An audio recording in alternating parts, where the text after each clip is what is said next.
जय माता दी। नमस्कार दोस्तों, आप देख रहे हैं दुनिया का नंबर 1 ज्योतिषीय यूट्यूब चैनल एस्ट्रोसेज टीवी और मैं शिल्पी मिश्रा आज आपको बताने वाली हूं कि कब से शुरू होने वाले हैं होलाष्टक। जी हाँ, फागुन का महीना शुरू हो चुका है और अब सभी को इंतजार है रंगों के त्यौहार होली का। लेकिन होली से पहले होलाष्टक के बारे में जानना भी बेहद ज़रूरी है। वैसे तो होली का त्यौहार 2 दिन मनाया जाता है। पहले दिन होलिका दहन होती है और फिर दूसरे दिन रंगों के त्यौहार की शुरुआत होती है और फिर जमकर खुशियों के इस त्यौहार को हम खेलते हैं। रंग बिरंगे रंगों के साथ इस त्यौहार को मनाते हैं, एक दूसरे के साथ मिलते हैं, जुलते हैं, गले मिलते हैं और उम्मीद करते हैं कि इसी तरह रंगों भरा हमारा ये जीवन हो। इसके साथ ही साथ आपको ये भी बता दें कि साल 2021 में होलिका दहन 28 मार्च को है और उसके अगले दिन यानी कि 29 मार्च को होली खेली जाएगी। तो रंगों का त्यौहार 29 मार्च को मनाया जाएगा। लेकिन उससे पहले आपको बता दें कि होलाष्टक कब से शुरू हो रहे हैं। दरअसल हिंदू धर्म में ऐसी मान्यता है कि होलाष्टक के वक्त कोई भी शुभ काम नहीं किया जाता है। इसके पीछे की एक वजह भी है। दरअसल इसके पीछे की वजह ये है कि होलाष्टक में 8 दिन पहले यानी कि होली से 8 दिन पहले होलाष्टक में हिंदू धर्म की मान्यता के अनुसार शुभ कार्य इसलिए नहीं किया जाता है क्योंकि भगवान विष्णु के परम भक्त प्रहलाद के पिता हिरण्यकश्यप ने अपने पुत्र की भक्ति को भंग करने के लिए तरह तरह की उन्हें यातनाएं दी थी और 8 दिन तक वो तमाम परेशानियों, तमाम दिक्कतों के साथ उनके ये 8 दिन गुजरे थे। इसलिए कहा जाता है कि इन 8 दिनों में कोई भी शुभ काम नहीं किया जाएगा।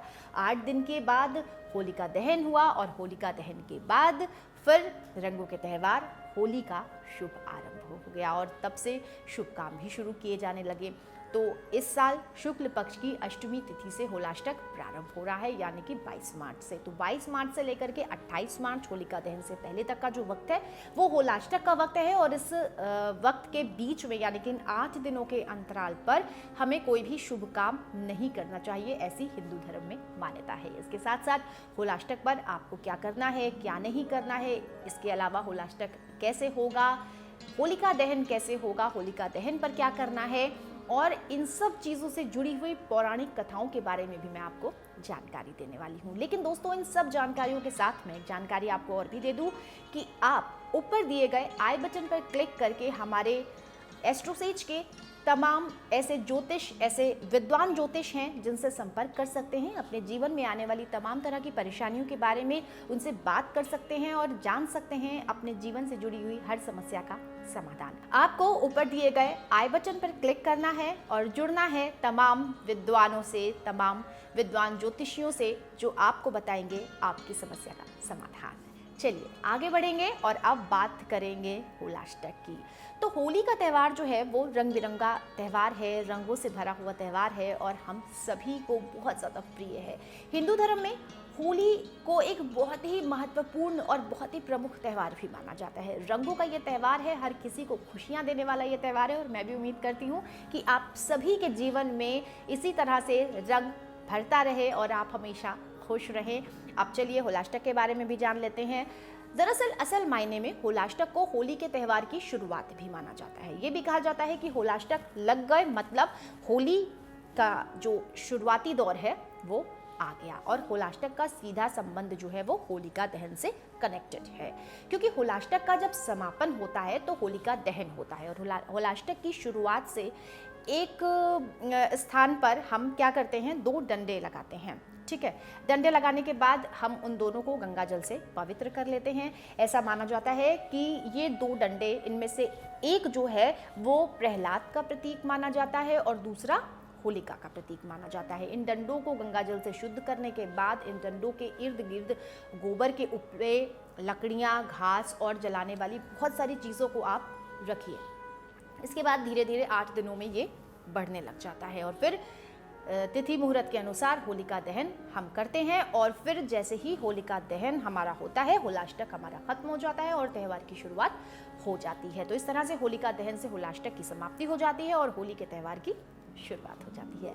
होली पर क्या काम करें आपको ये भी बता देते हैं। तो होलिका दहन का दर्शन आपको ज़रूर करना चाहिए। होली से एक दिन पहले यानी कि रंगों का त्यौहार मनाने से एक दिन पहले जब होलाष्टक का अंत होगा और होलिका दहन होगी। तो होलिका दहन पर आप ज़रूर जो है होलिका दहन के दर्शन कीजिए। इस दर्शन से शनि, राहु और केतु के दोष से भी शांति मिल जाती है, ऐसा वैदिक ज्योतिष में कहा गया है। अगर किसी कारणवश आप होलिका दहन के दर्शन नहीं कर पा रहे हैं तो अगले दिन सुबह के समय होलिका के पास जाकर के 3 बार परिक्रमा कर लें। होली में अनाज की बालियां डाल दें और उसके बाद ही होली खेलना आरंभ करें। मान्यता है कि होली की भस्म को पुरुषों के मस्तिष्क पर और महिलाओं के गले पर लगाना चाहिए।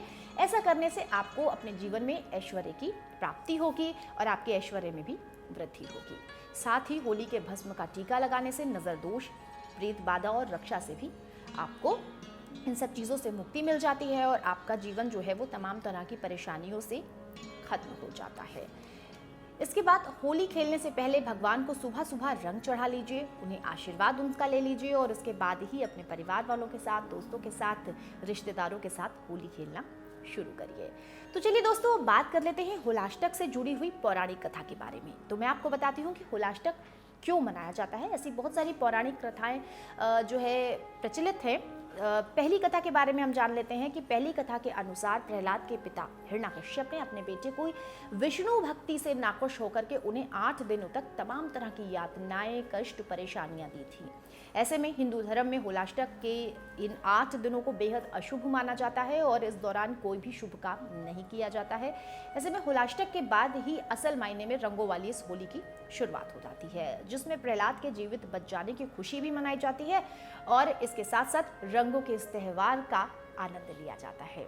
वहीं दूसरी कथा के मुताबिक जो है कामदेव ने प्रेम बाण चलाकर भगवान शिव की तपस्या को भंग किया था। इससे भगवान शिव बेहद क्रोधित, बहुत ज्यादा नाराज हो गए थे और ऐसे में उन्होंने अपनी तीसरी आंख खोल दी थी, जिसके प्रभाव से कामदेव भस्म हुए और तब कामदेव की पत्नी रति ने भगवान शिव से अपने पति को पुनर्जीवित करने के लिए उनसे प्रार्थना की। तो रति की भक्ति देख करके भगवान शिव प्रसन्न हुए और उन्होंने कामदेव को फिर से पुनर्जीवित कर दिया, यानी कि कामदेव को एक बार फिर से जीवन दान दे दिया। तो इस तरह से बहुत सारी कथाएं प्रचलित हैं। मैंने 2 कथाएं भी आपको बताएं। होलाष्टक कब से प्रारंभ है, हमें क्या करना है, क्या नहीं करना है, ये बहुत सारी चीज़ें आपको बताएं। अगर मेरे द्वारा दी गई ये सभी जानकारी आपको अच्छी लगी तो दोस्तों मेरे इस वीडियो को लाइक कीजिए, शेयर कीजिए, अपने दोस्तों, रिश्तेदारों के साथ इसे शेयर कीजिए, चैनल को सब्सक्राइब कीजिए और हाँ, बेल आइकन ज़रूर प्रेस कीजिएगा क्योंकि तमाम नोटिफिकेशंस आपको मिलते रहें और आप जान सकें ऐसी तमाम खास जानकारियों के बारे में। इसके अलावा varta.astrosage.com पर तमाम जाने माने विद्वान ज्योतिषियों से आप संपर्क कर सकते हैं। आपको क्या करना है, डिस्क्रिप्शन बॉक्स में भी आपको लिंक दिया हुआ है। साथ ही साथ ऊपर आप आई बटन पर क्लिक करके भी तमाम विद्वान ज्योतिषियों से संपर्क करके जान सकते हैं अपने जीवन की हर समस्या का समाधान। खुश रहिए, हंसते रहिए, मुस्कुराते रहिए और हमेशा स्वस्थ रहिए। आप सबके लिए मैं प्रभु से यही कामना करती हूँ। जय माता दी।